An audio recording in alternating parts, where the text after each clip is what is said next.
Listeners of the T.R.O.N podcast, this is your host, Rashad Woods. I've always had the opportunity to talk to fascinating people, and that's the reason I created this show.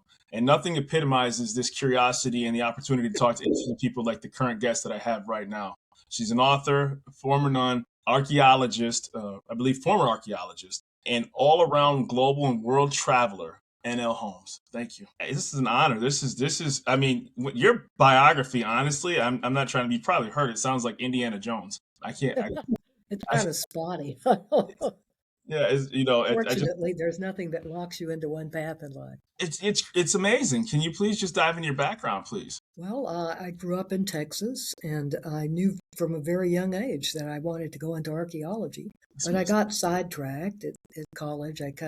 I studied archaeology, but I was in the honors program, so there was not like it was a different major in itself. So, and then this was in the '60s, and everybody was sort of searching for meaning, and Right. it was kind of the existential crisis of the '60s there. So I quit college and went into the antiques business briefly with the help of my family, and I did that for a couple of years. And more it was clear this was not, it was a profession, not a calling. So Yeah. I started looking into the discalced Carmelite nuns, and after a year or so of groping around in that, I entered the order and spent the next 19 years of my life there. That's And then amazing. I came out and went back to school immediately and got my degree in archaeology and started teaching and excavating and everything, and did that for 25 years, I guess. And then I retired, and then I started to write. So. And you're actually, first of all, I went to Catholic school. I went to a Catholic elementary school for 7 years. But that's a lifetime ago. Yeah. So, I always found that was fascinating, that you delved into that and then went to archaeology. Was there a period in time when you were, as a nun, that you were still fascinated? Did you do anything related to archaeology, history? Obviously, there's a lot of history of religion as a whole, but was there something that you were working towards where it got towards the later years of being as a nun that you said you wanted to pivot and do this instead? No, not really. This was not one of the sort of teaching or intellectual orders. They were Okay. cloistered. They were, dedicated to prayer and contemplation. Okay. And so it was almost anti-intellectual in a strange way. Okay. But we had, a set of the great books, and I did read Yeah. that. And Beautiful. I encountered Aristophanes, the comic playwright of ancient Yeah. Greece. And curiously enough, that sort of gelled for me the direction I wanted to go with archaeology. When I had I'm been in great. college as a young person, Yeah. I didn't know really what culture I wanted to pursue, and I was sort of drifting towards Mesoamerica, Mayas, Beautiful. perhaps. But this pushed me in that direction. When what are some of the misconceptions about archaeology? Because there's so many movies and that have that in there because history is so rich. But your travels have taken you around the world, and I'm fanning out right now because I'm a history buff. I really am, because I'm like, there's so many things I want to just rattle off, but I need to kind of compose myself. So you had a chance to go to Greece, Israel, Lebanon. What was it? Part of educational? Was it part of a group? How does that field work and operate? How did that take you to those locations? Well, excavations, because they cost so much, are usually sponsored by a university. Mm-hmm. So in Crete, I was with the University of Toronto. In Oh, Israel, I was with the University of Duke University. wow. And in the Lebanese material was through, I guess, Haverford College. Okay. And so, you apply to work with the group. Yeah. And I was a graduate student at the time I started. Yeah. So I was recommended by a professor who knew me, and I made my application. And in neither case was I actually a trench worker, because I had other kind of skills that were useful. Yeah. So in Crete, I was the dig house manager and chief cataloger, so which was nice because I got to see everything that came out of the ground. Right. And in Israel, I was an artist, so I drew all the pieces. Beautiful. And it was a lot of fun. Again, you get to see everything. You're not.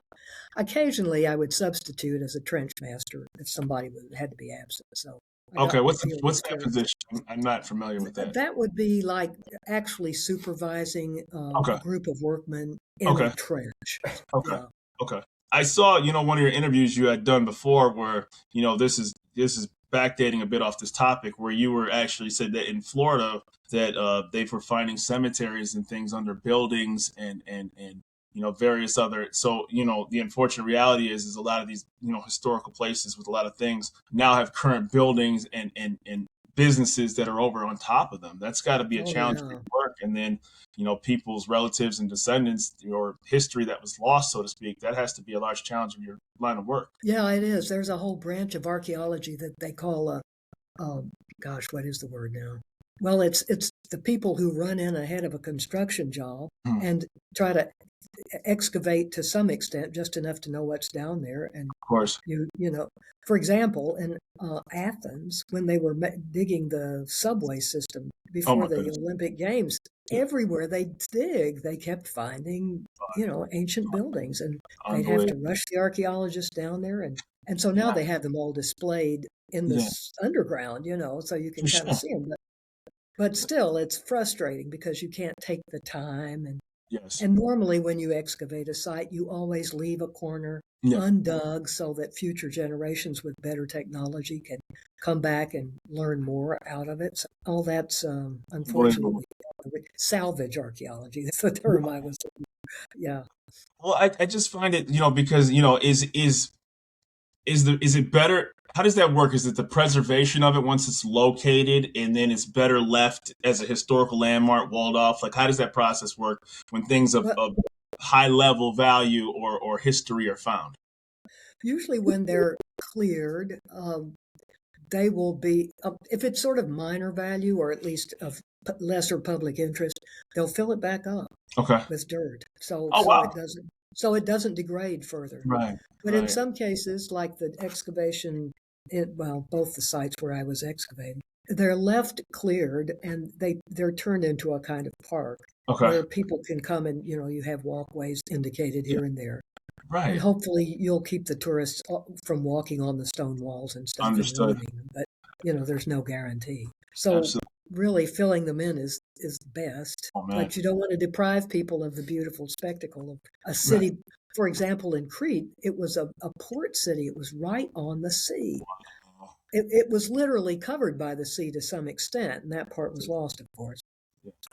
But you Yeah. had ship sheds and Oh, yeah. pottery kilns, and it was a whole life spread out there in front of you. And it's Right. it's wonderful for people to be able to see actually how others lived in the past. Yeah, it's funny. You always see like these statues, like the Colossus of Rhodes, but there's no Mhm. longer any of that existing, right? Because Right? Yeah. it got melted down, right? Exactly.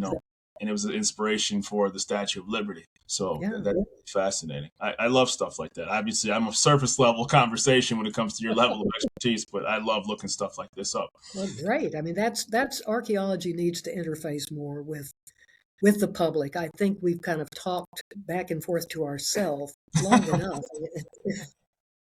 You feel like there's five people in the world who are interested in my little subject, No, but you no. need to popularize and go out and make this accessible to the world. I mean, who knows I, where the next archaeologist is going to come from? I mean, there's just so many places of the world that haven't been tapped, right? I mean, and Right. this is coming from somebody, just in Michigan, but the world's much bigger than your backyard or your zip code.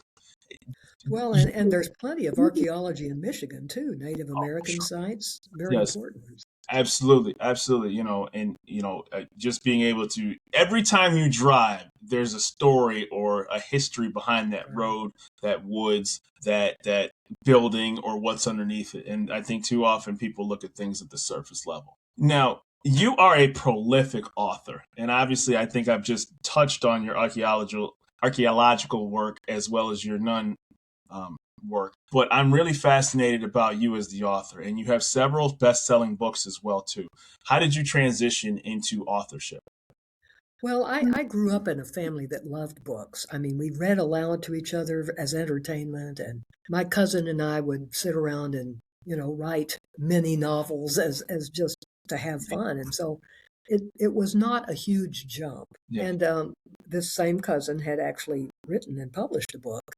by Wonderful. the time I retired. So I thought, well, shoot, it's something you can really do. So Mhm.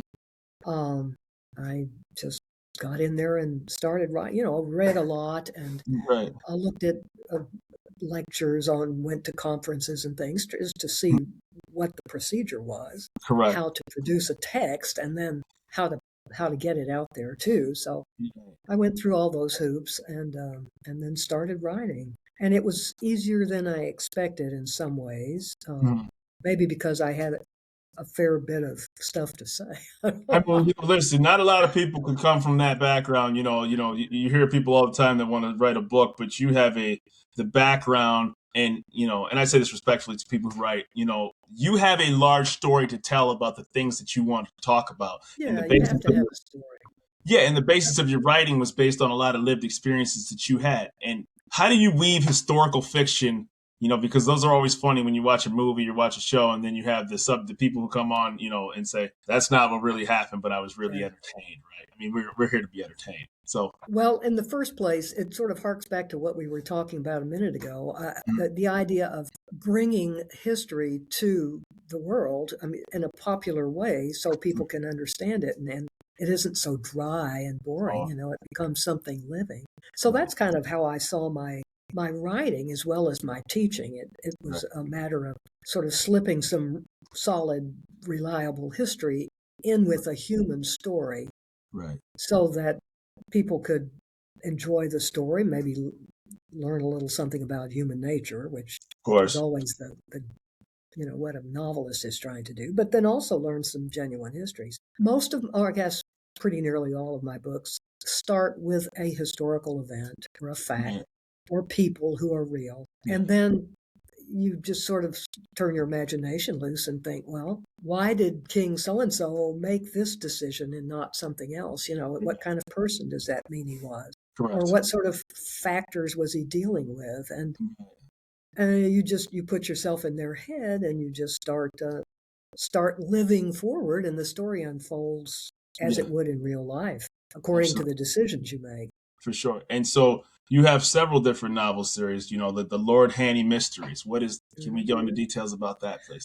Yeah, that one is set in ancient Egypt and its colonies, and it centers on a real person. Lord Hani was a diplomat whom we encounter in the Amarna letters, and that's a diplomatic correspondence that was found in the capital of the Pharaoh Akhenaten. So it deals with a, a lot of interactions between Egypt and other countries, or Egyptian diplomats abroad in the middle of the 14th century BC. And so Wonderful. there were so many references to Hani, different missions he was sent on, different people he interacted with. I started turning those into novels that were set in a really exciting period of Egyptian history, which is when Akhenaten, this heretic pharaoh that The I guess father if of there's one people. pharaoh people know about, it's him. Yeah. When he came to the throne, there was a huge social and religious upheaval. So, in addition to being missioned out on these various diplomatic missions, Hani would have had to deal with all of this upheaval at home. And so I made him come from a family that had priests of Amun Ra, Wow. which means they would have been right on the front line of these attacks, Yeah. the social upheaval. So it just Unbelievable. gave me a way to talk about that Yeah. and introduce people to the kind of real trauma I think a lot of families would have encountered in a moment like that. Do you ever find, like, obviously, because sometimes, and I say this respectfully, when movies come out, right, and then Mhm. they get banned from certain countries because of the depiction Yeah. of do you ever run into those issues where you're like, hey, I'm just telling a fictitious story about a historical character, but it could run afoul to some locations on their history? Yeah, that could happen. No one has ever given me any static I'm about it. glad. So I'm glad. yeah, Okay. me too, because Yeah. that's not easy to deal with. I I mean, want to you say, do, you know, yeah, yeah, you do deal with individual readers who might be offended by something, but you know, you think about in advance. You think about, I have to deal with this truthfully. But it's according to my opinion. absolutely. So other people are free to have other opinions. Absolutely. So you just, I'm sorry if this offends you, but This is I'm just writing for a bigger public than one, and or everybody's got a different take. And you're free to read something else too. Exactly. You're free. So, and then we have the Empire at Twilight. Can we talk about that? That's about the Hittite Empire. Yeah, and this was the first one that I started. I've written some later. Yeah. But it takes place in an empire which is very little known today. The Hittites inhabited what is now Turkey in the Bronze Age, Yep. and they were spoken Indo-European language like Latin and Greek. I saw that. Yeah, it's sort of interesting, and they were warlike, but that was not what attracted me about them. They had a very sort of noble code of ethics. Whether they lived by it, I don't know, but it was there. So that you were not supposed to go to war unless you absolutely had to defend your country. Yeah. And the king was not absolute. He was answerable to a kind of a council that was composed of all the people in the government. And so, some traits that we recognize as very modern. Right.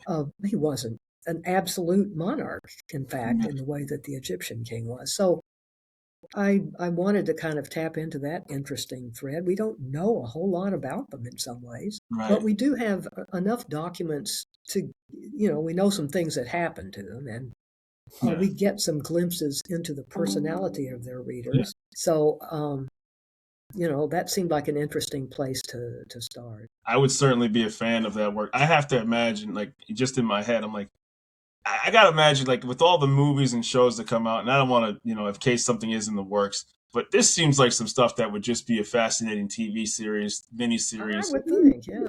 Yeah, I mean, just because of all the things that we get a chance to watch on television. So I hope that, that there's an opportunity for you, obviously I hope it's favorable for you, but if there's an opportunity for your work to be displayed in various other medium, I would be a fan to watch it as well too. That would be great.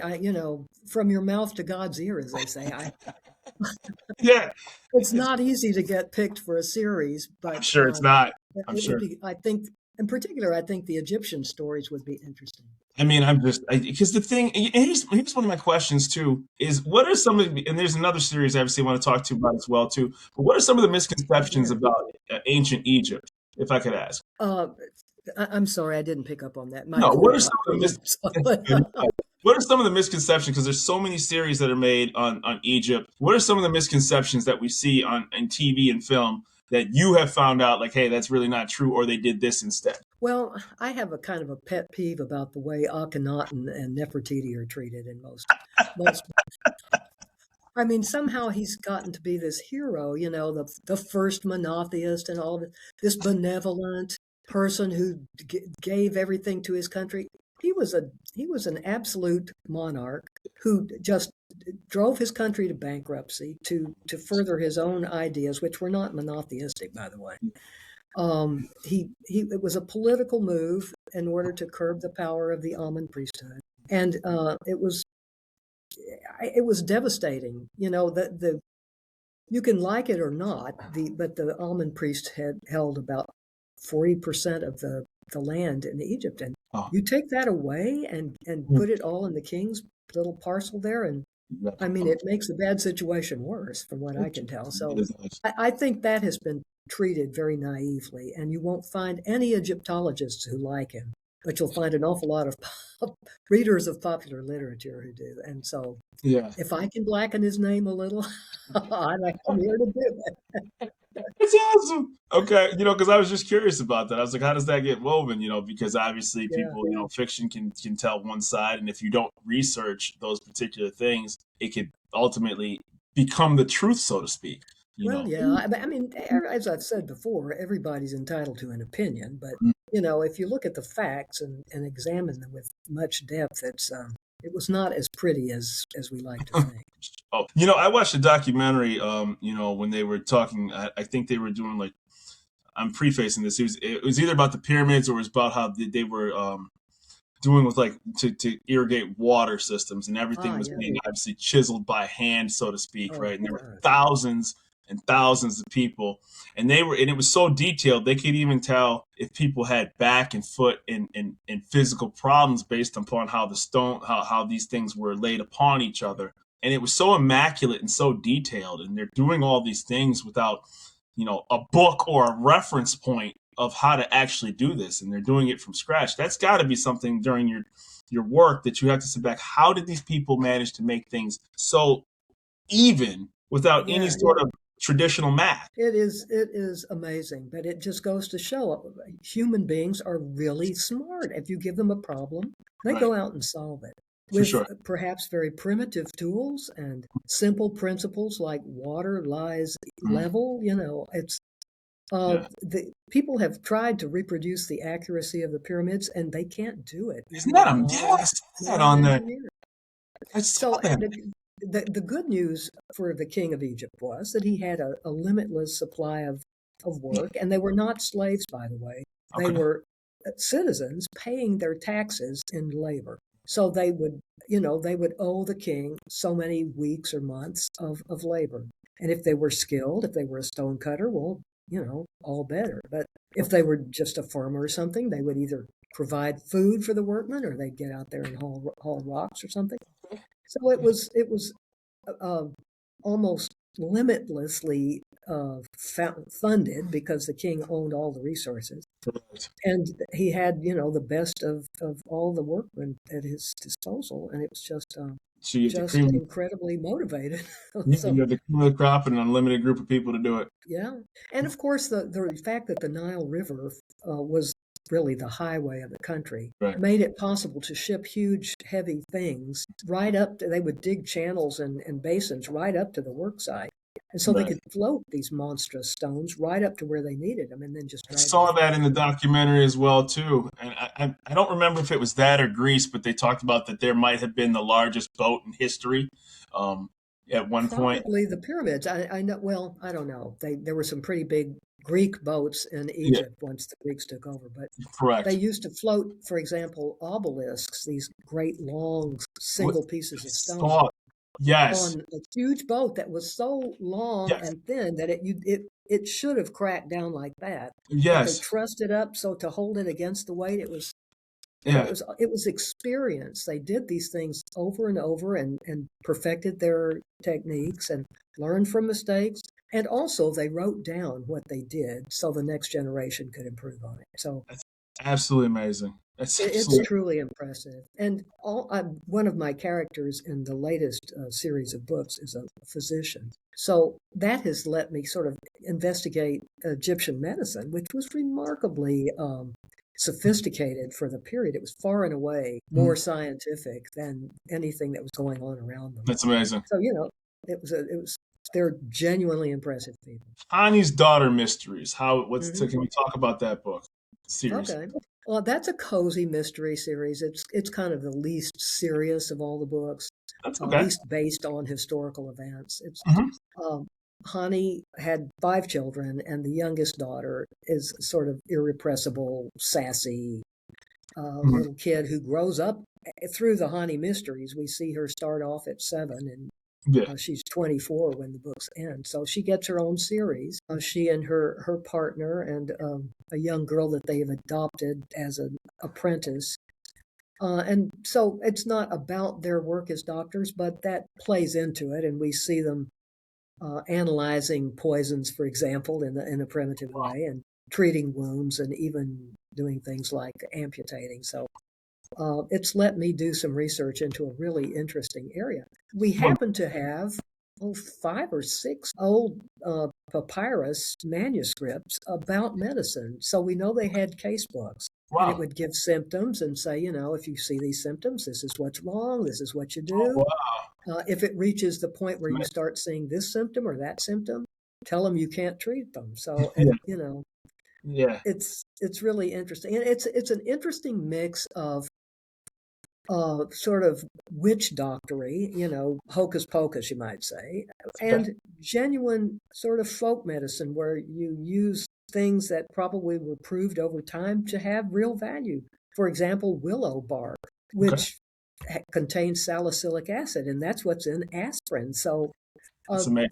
like other folk doctors, they knew something about herbalism and how Yeah. to use medicine and things, but also it was mixed with magic and with religion. So they would say prayers and Yeah. uh, put spells on people and things. But even there, if you think about the idea of holistic medicine, if people believe that this is helping them, then their own body starts kicking in with the immune system, and it probably does give them a little boost. So between the real science and the sort of pseudoscience, they were highly successful. I think it's always amazing too, because you look at a lot of the Latin terms that still are prevalent today when it comes to the use of medicine and use of things and the origin of things. That some of them still have the same original terminologies as well too.